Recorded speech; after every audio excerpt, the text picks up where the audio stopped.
Hey everybody, it's Julie. Welcome to Hello Monday. This week in the studio, I'm making a very glittery and sparkly butterfly. I absolutely love this color combination. It's so gorgeous and perfect for fall. A great card for someone to let them know that you're thinking about them. And I'm going to start by taking the coordinating stamp and die set. I'm going to use the dies to die cut the butterfly from some vellum cardstock, and then I'm going to anchor that sucker down because I kind of have a tendency to knock things around.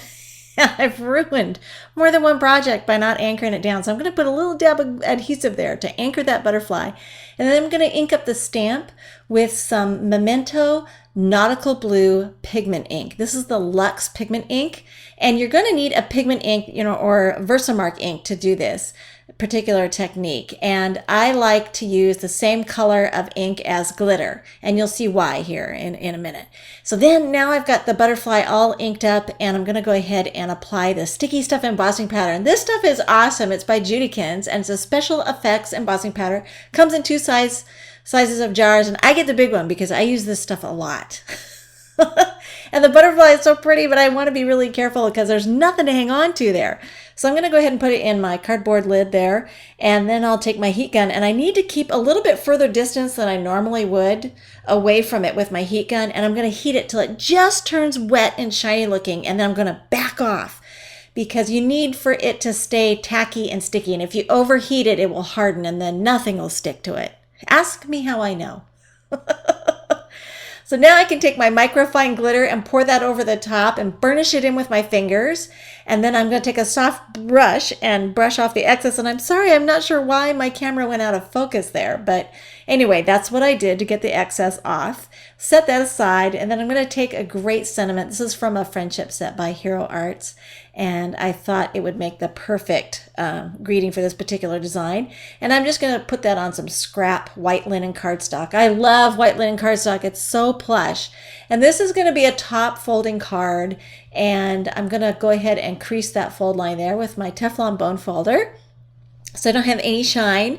And then this paper collection by Basic Gray is called Persimmon. And I'm working with the 12 by 12, and man, this paper is absolutely stunning. It also comes in a 6 by 6, so if you like the smaller scale, and I'll probably have to get it too because I'm a collector of 6 by 6 paper pads. And I love having it in both size formats. It's beautiful paper.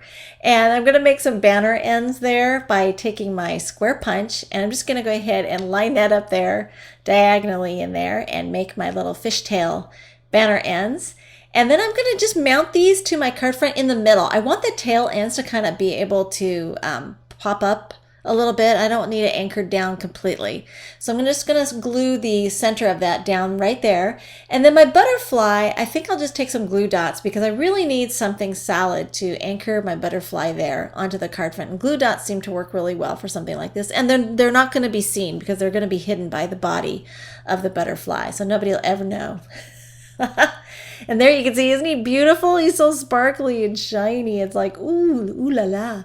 So now we'll go ahead and get that mounted in place, and then I'm going to sandwich him in between another banner. And again, I'm going to use another glue dot because I'm gluing against some glitter, and I want to make sure that that holds. So I'll go ahead and layer that. Now, in the end, you'll see on the finished card, I actually came in and cut the banners a little shorter. I kind of thought about it overnight, and I was like, yeah, those are too long. So I whacked them off.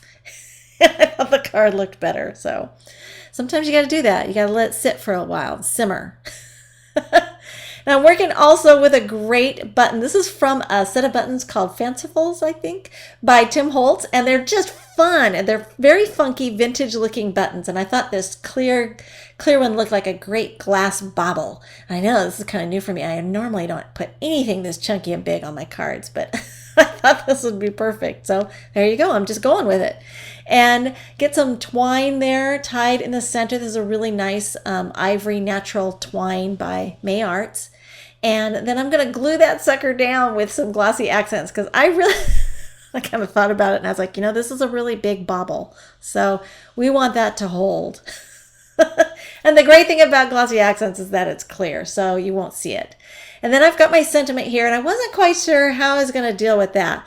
Since it's on a separate piece of cardstock, I think the best remedy is to go ahead and take that long sentiment, and we're just going to trim it into smaller segments, and then we can stack them. So there I've got 2, and then I thought, no, let's go with 3. I think visually that'll look better.